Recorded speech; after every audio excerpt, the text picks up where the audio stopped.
partir de agora, no Revista Justiça, Finanças. Vamos falar sobre a criação da reserva de emergência para imprevistos. Vamos conversar sobre isso agora com a graduada em Administração de Empresas e especialista em finanças, Veridiana Nazar. Veridiana, seja bem-vinda à Rádio Justiça. Bom dia. Olá, Sérgio. Bom dia a todos os ouvintes. Mais uma vez, obrigada pelo convite. Então, vamos explicar para o nosso ouvinte. Afinal, temos imprevistos que ocorrem, né? Aquele problema de saúde, uma demissão inesperada, aquele eletrodoméstico que quebra e outros acontecimentos que, quando chegam, traz aquele impacto nas finanças. Afinal, Veridiana, o que é reserva de tranquilidade ou reserva financeira e quais são os passos iniciais para começar a construí-la, mesmo com o orçamento ali, podemos dizer, apertado? Olha, eu gosto de chamar de reserva da tranquilidade ao invés de reserva de emergência, que é o que é mais comum que os educadores, enfim, as pessoas que falam de finanças falam. Por quê? Porque quando a gente fala em emergência, a gente já está focando ali num problema, né, numa falta. E isso até afasta as pessoas de querer fazer essa reserva, afasta de forma meio inconsciente, porque o nosso cérebro pensa, nosso inconsciente, para que eu vou fazer uma reserva para uma emergência? Eu não quero emergência, então eu vou fugir disso. Então eu gosto de chamá-la de reserva da tranquilidade, que é essa reserva para quando acontecer um imprevisto ou até uma oportunidade, a pessoa poder usufruir, desfrutar dessa oportunidade ou se blindar desse imprevisto. Porque uma coisa é fato, Sérgio, a única certeza que a gente tem sobre imprevistos é que eles vão acontecer. Todos nós estamos sujeitos a acontecer algum quiprocó na nossa vida e que a gente não tenha por onde correr. Então, qual que são os primeiros passos para a gente construir? Primeiro ponto, aceitar que precisa de uma reserva. A maioria das pessoas, a grande parte dos brasileiros não aceita. Eles acham que não precisa, que esse é um dinheiro que não tem necessidade. O segundo ponto é começar com o que pode, com pouco. Então, assim, eu posso começar todo mês poupar R$100. Começa a poupar numa conta separada, começa a organizar e tirar esse dinheiro. Porque, assim, as pessoas falam, nossa, mas eu não posso, isso vai ser mais uma conta. Só que a gente tem que entender que isso aí é uma proteção do eu do futuro, porque a gente vai precisar de alguma forma e se a gente não tiver essa reserva, a gente entra em maus lençóis. E o problema financeiro não é um problema exclusivamente material. Nossa, faltou um dinheiro, né, não é uma coisa material. Isso aí gera um estresse, isso aí gera toda uma série de problemas que a gente viu, inclusive, com a pandemia, quantas pessoas que não tinham nenhuma reserva e que ficaram na mão, que sofreram com isso, e que foi muito estressante, e que isso veio causando muitos outros problemas para nós. Então, esses são os primeiros pontos que eu falo sobre a reserva da tranquilidade. E quanto dinheiro devo ter nessa reserva da tranquilidade, já que, por exemplo, você citou aí R$100 para começar, mas quanto dinheiro nós devemos ter, então, nessa reserva? Então, se a gente for analisar, o ideal é que todas as pessoas tenham de 3 a 6 meses os gastos mensais. Então, por exemplo, eu calculei que para eu viver uma vida tranquila, eu preciso de R$2.000. Então, eu precisaria ter de 6 a 12 mil reais na reserva. O grande, porém, é que quando as pessoas fazem essas contas, elas assustam. Elas falam, poxa, eu não tenho R$1 guardado, eu vou ter que ter 12 mil, tá ficando doido, né? Isso é impossível, eu não vou conseguir, eu tenho dificuldade. Então, o que eu sugiro, Sérgio? Tenha um mês inicialmente, forme aquele um mês, os 2 mil. Conseguiu formar os 2 mil? Aí dá um fôlego ali, vai começar a juntar de novo. Então, assim, eu falei R$100, mas R$100 ele já não vira nada. Eu tenho um custo aqui de 20 mil por mês, eu vou começar com R$100. A grande questão é você treinar a sua mente para aquilo lá. Então, R$100 é possível? É muito melhor que nada. Se você poupa R$100 todo mês, você tem no final do ano 1.200, já é uma conta que você paga ali. É uma parcela do IPVA, é uma matrícula da escola, enfim, é algo que você já paga. Então, primeiro tem que construir essa cultura. Essa cultura na onde? Na mente.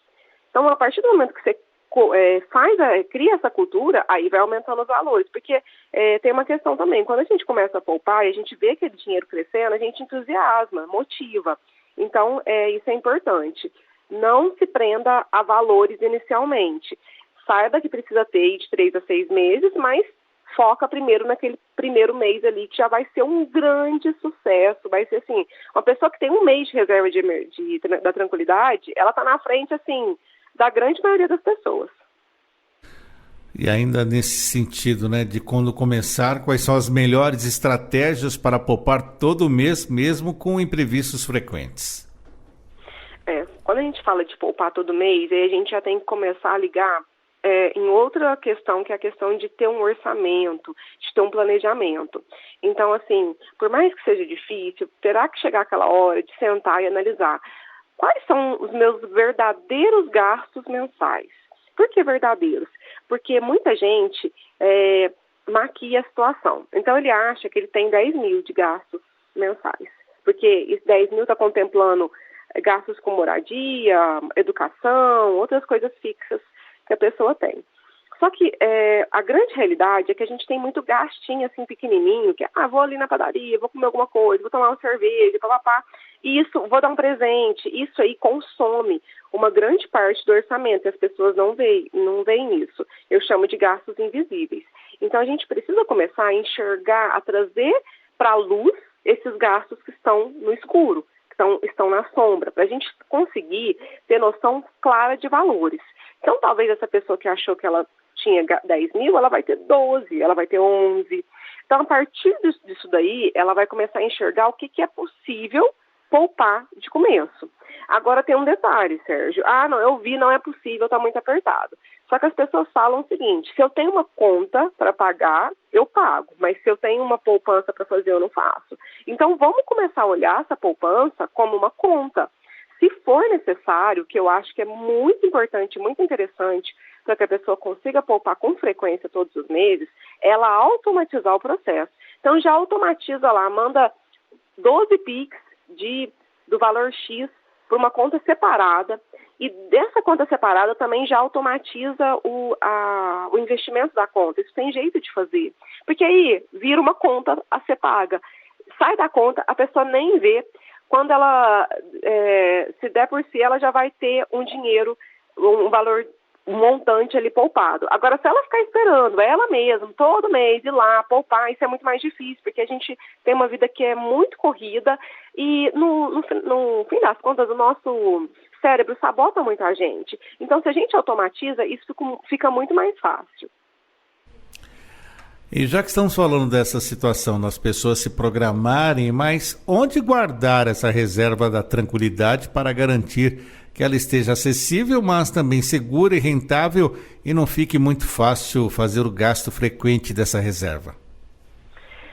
Muito bom. Olha, primeira coisa que a gente tem que pensar da reserva da tranquilidade, ela tem que ter acesso imediato. Por quê? O imprevisto, ele não avisa a gente, vou acontecer sexta-feira um imprevisto, ele não vem e avisa a gente, não. Então a gente precisa ter, a gente chama de liquidez imediata. O que é isso? Esse dinheiro, esse investimento, ele vira dinheiro na sua mão de forma rápida. Então muitas pessoas ficam assim, não, eu quero que meu dinheiro rentabilize da reserva, eu quero que ele cresça. Aí vai e coloca a reserva num lugar que o dinheiro fica preso um ano. Não pode. Então a gente tem que ter uma reserva que ela está com liquidez imediata. Então, para isso, o que eu sugiro? Que procure algum investimento que tenha esse acesso imediato e que renda aí pelo menos 100% do CDI, que é essa taxa que a gente, essa taxa de economia, né, para a pessoa assim, ter uma noção. Então, o 100%, quando é 100%, tá ok. Menos que 100% não é muito interessante. Mas eu não consegui, eu acho, meu banco achou por 90, ele me ofereceu algo por 95%. Assim, tem opções melhores, então tem que começar a negociar, ver. Temos muitos bancos digitais que oferecem esse 100% com a liquidez imediata. Então, assim, hoje eu orientaria para o meu mentor, meu mentorado, meu consulente, que ele colocasse essa reserva de uma conta digital, separado, uma conta que ele não mexe e que ele aplique lá minimamente 100% do CDI com liquidez imediata. Porque aí, se precisou desse dinheiro, rapidamente pode pedir o resgate e já organizar aí e se respaldar no caso do imprevisto. E a poupança, como é que está nessa situação, Veridiana? Não está rendendo, né?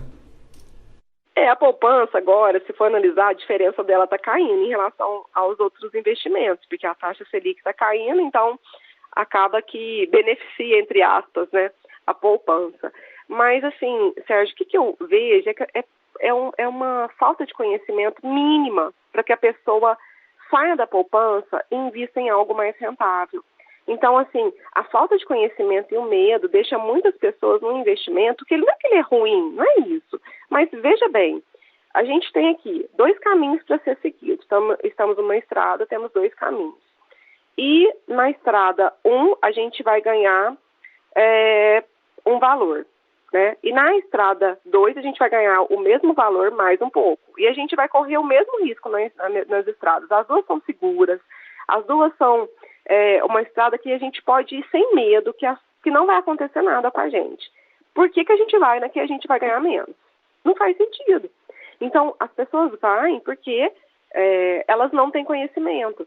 Então, por isso que eu sempre falo, a gente precisa ir conhecendo aos poucos, não é virar um mestre de investimento, não é nada disso, mas o pouco a mais que a pessoa conhece, ela já consegue se beneficiar e ela vai conseguir que o dinheiro dela rentabilize muito mais e não fique lá presa a um investimento que tem que ter 30 dias para você ganhar um rendimento. Então, se eu coloquei meu dinheiro hoje e aconteceu um imprevisto comigo daqui 29 dias, se eu for pegar o dinheiro, eu vou perder a rentabilidade do período inteiro.